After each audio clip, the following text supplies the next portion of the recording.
¿Ganamos o perdimos? ¿Colombia salió favorecida o no con la decisión emitida por la Corte Internacional de La Haya sobre el litigio internacional con Nicaragua por la disputa del territorio marítimo?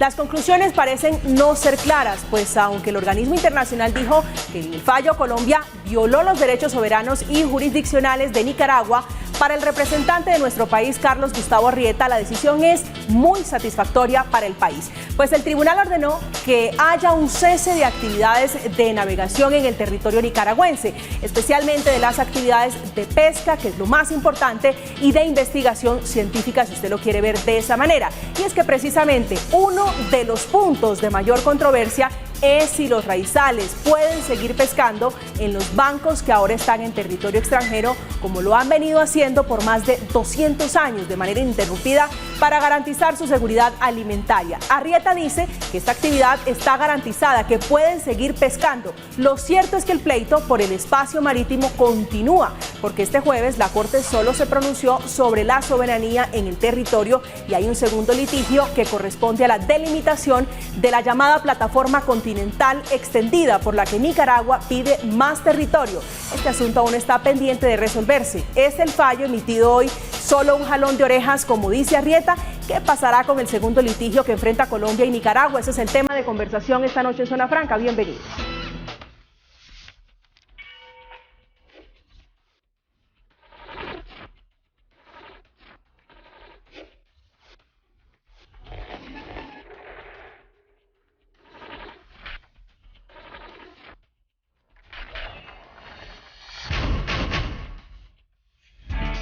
En términos prácticos, en blanco y negro, ¿Colombia ganó o perdió este litigio? Pues a mí me parece una pérdida porque resulta que allá está la biosfera Seaflower, que es en el futuro uno de los bienes estratégicos de Colombia. Recordemos que el mundo va en un acelerado paso, en una crisis del calentamiento global, en donde se han acabado la mayoría de ecosistemas marinos, y resulta que la biosfera Seaflower ha resistido, tiene una riqueza, inclusive se sabe que hay riquezas gasíferas, petrolíferas allí, y la decisión de la Corte hoy de impedirle a Colombia supuestamente no ejercer control sobre esa explotación ambiental o esa investigación que se pudiera realizar ahí, pues nos afecta, porque ese es un elemento estratégico de Colombia hacia el futuro. A mí me parece un fallo negativo, me parece que seguimos perdiendo. Esto se ve en el tiempo, cuando uno lo mira hacia atrás se da cuenta cómo paso a paso se vienen perdiendo y se vienen orquestando unas condiciones, unas tácticas para finalmente llegar cada vez hacia nuestro territorio insular, hacia San Andrés, y afectarnos en todas nuestras riquezas. Entonces, digamos que pensar que hoy nos pudo pasar lo mejor de lo peor, pues no debe ser un aliciente. Creo que Colombia debe al fin dejar de mirarse el ombligo con el conflicto interno, levantar sus ojos, mirar el mundo de relaciones internacionales y unificar esa estrategia de defensa por proteger nuestro mar y nuestra biosfera y el derecho de nuestros raizales. Para entrar ya en materia, doctor Carranza, que yo creo que es, a mi juicio, lo más importante, y es, digo, los derechos de quienes viven de la pesca, de quienes tienen alrededor de la pesca artesanal en la isla de San Andrés, Providencia y los demás islotes que hay allí en esa zona del país, una economía. En la práctica, ¿qué podrán hacer a partir de hoy? ¿Qué cambia para ellos a la luz de este fallo de La Haya? Realmente no va a cambiar nada, porque la tensión que ellos viven la están viviendo desde el 2012, inclusive antes. Mire, su primer pregunta, María Camila, muy interesante. ¿En qué está fallando Colombia? Y tú ponías una fecha del año 94. Realmente nosotros venimos fallando en lo mismo, y con esto me opongo a lo que los distinguidos colegas proponen frente a la estrategia jurídica en que ha fallado. Nosotros hemos fallado, unido con la pregunta de los raizales, en que no nos hemos unido como nación en unos fines comunes, en que no nos hemos identificado. Colombia, el argumento de que el derecho doméstico no puede prevalecer sobre el derecho internacional es bastante discutible por una razón, porque hay un principio de derecho internacional que dice que los tratados y que las cortes no pueden afectar la autodeterminación de los pueblos. Nicaragua sabía desde la demanda del 2001, ojo, que nosotros teníamos una constitución que decía que las fronteras de nosotros se podían reformar a través del laudo arbitral o de convenio internacional. Es responsabilidad de Nicaragua no haber llevado a Colombia ante un tribunal arbitral internacional. Eso era lo que tenía que hacer. Ellos escogieron el mecanismo jurídico que no es el correcto. Ahora nos vamos a unir a Nicaragua a decirles que bueno, que aceptemos el fallo de la Corte. Pues no, porque ellos escogieron mal. Y nuestro deber es proteger nuestra soberanía y nuestros límites y nuestra frontera y unirnos. Esa es la debilidad. Mire, cuando se hizo la contestación de la demanda, ¿acaso se habló del derecho histórico raizal? Pues no, ¿por qué? Porque no miramos sino los conflictos centralistas, los conflictos internos y no estamos mirando hacia afuera. Colombia no expande una política de la oceana política ni una proyección de Colombia hacia el Caribe. Y les quiero advertir una cosa, Colombia está en ese momento en un triángulo de las Bermudas allá, porque estamos en el Caribe que está manejado por Venezuela. ¿De quién es Cuba? ¿De quién es Nicaragua? Y ahí está Venezuela. Ese es el Caribe que nosotros tenemos. La pelea que hay geopolítica en este momento a través del fallo de la Corte va frente a los intereses y fines de una nación, que es en lo que hemos venido faneando históricamente. Nosotros tenemos un laudo arbitral en 1900 de un presidente francés que dijo que sí, que ese territorio era de nosotros. Tenemos un reconocimiento en 1824 de las Provincias Unidas de Centroamérica que dice que ese territorio era de nosotros. Tenemos el Tratado Bárcenas-Esguerra y tenemos una constitución que le decía las reglas de juego al opositor: si me va a demandar, lléveme a un tribunal de arbitramiento. ¿Por qué me llevó a una corte? Y entonces ahora vamos a decir que nuestro derecho no vale. No, sí vale y debemos unirnos, porque es por eso que hemos venido fallando. Doctor Carranza, digo, en la práctica, insisto a los raizales, que Colombia y Nicaragua no se pongan de acuerdo para ver cómo van a hacer cumplir ese fallo que se conoce el día de hoy.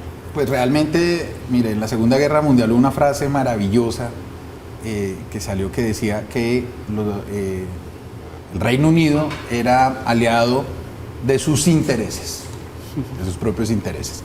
Y eso es lo que Colombia tiene que hacer aquí. Colombia tiene que ser ese aliado de sus intereses.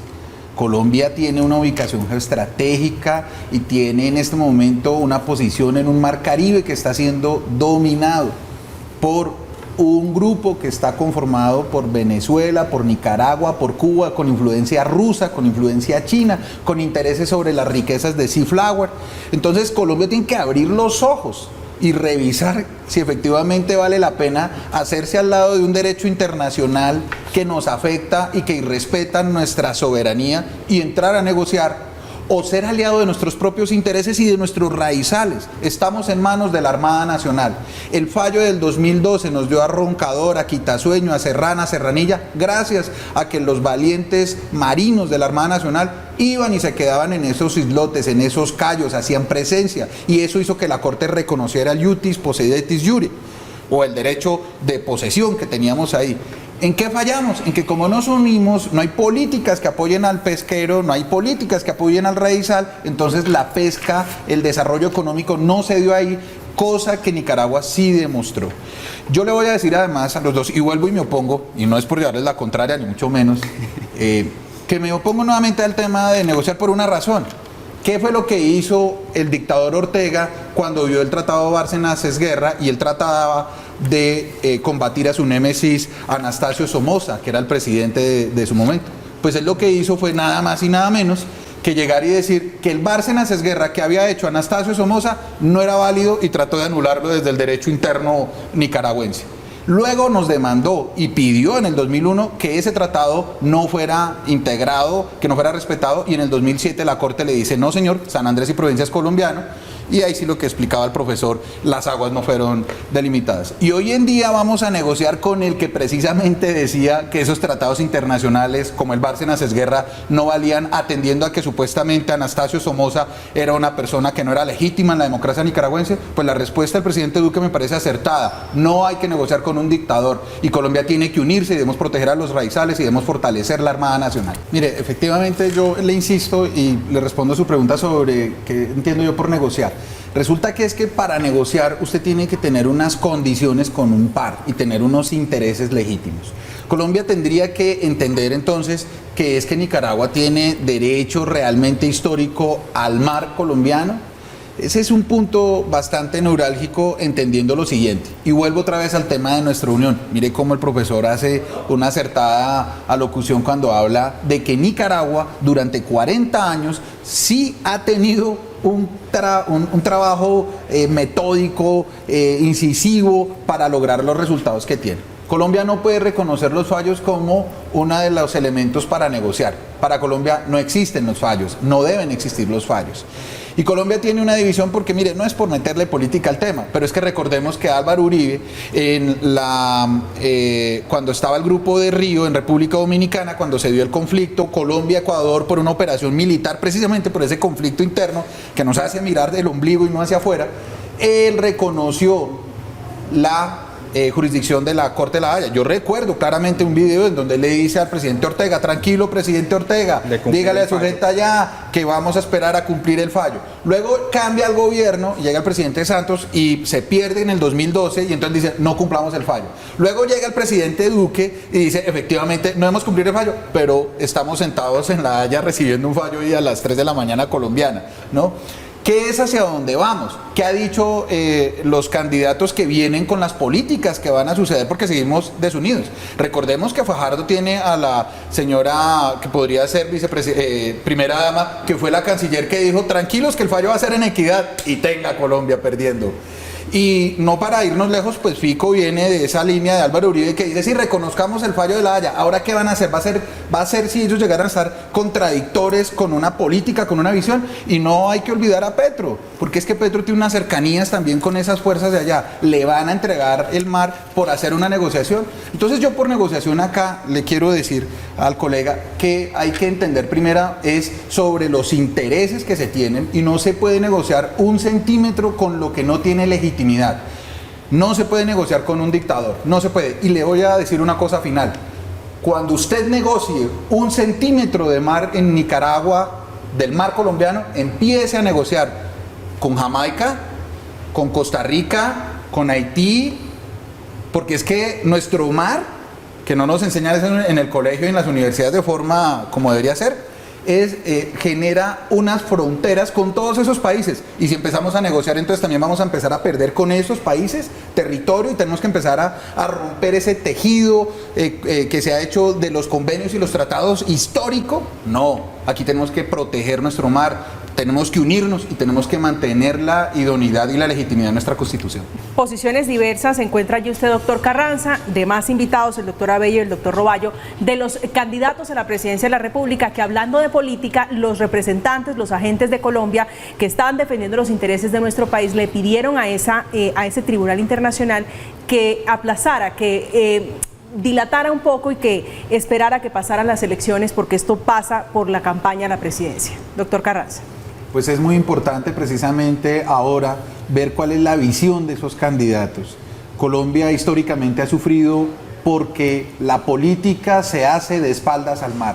Siempre los candidatos van a las regiones costeras, van a San Andrés, y sus discursos son de espaldas al mar. Al poder central que todavía vivimos, a ese centralismo no le interesa la periferia, no le interesa el mar, nuestras riquezas.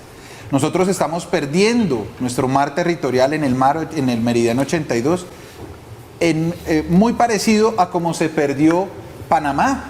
Teníamos unas discusiones internas, una división de Estado, unas políticas centralistas, y los extranjeros o las fuerzas geopolíticas, los intereses geopolíticos se llevaron Panamá. En este momento pasa lo mismo. Tenemos discusiones internas, tenemos una patria boba disimulada, tenemos un conflicto interno, y nos están arrebatando el mar porque seguimos sin esa unión nacional, sin nuestros propios intereses, y ya sentados pensando en negociar algo cuando las posiciones deberían ser hacer una proyección de la oceanopolítica, de la posición estratégica de Colombia en todo el hemisferio desde el Caribe, fortalecer nuestra Armada Nacional, nuestra Fuerza Aérea, que tiene unos CAFIR que para poder llegar allá tiene que alimentarse en el aire, porque no tenemos base en San Andrés que logre hacerlo.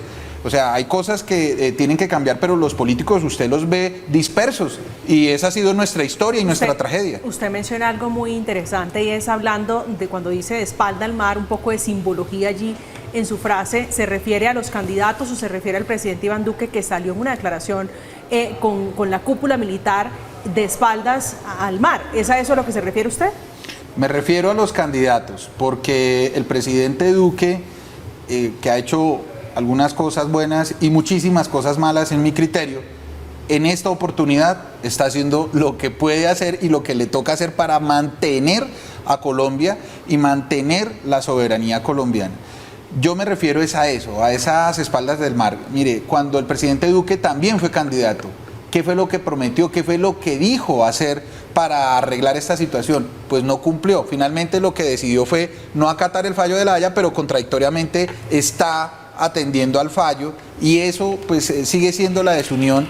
Y sí, tengo que aceptarlo.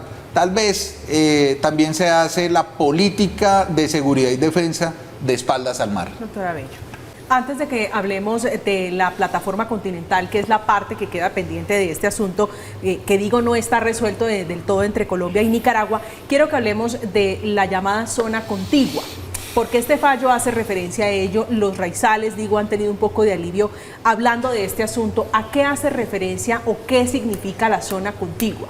Has dado en el centro de una discusión que tiene que ver con los intereses geopolíticos. Resulta que el mar tiene una estructura que extiende la soberanía de los estados y los derechos de los estados.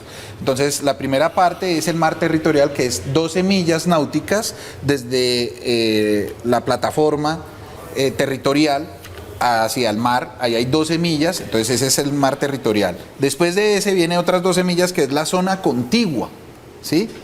Se supone que dentro del mar territorial, la zona contigua, pues hay toda clase de actividades, pero lo interesante de este punto es el monopolio que el Estado puede ejercer en la explotación de las riquezas que hay en el mar.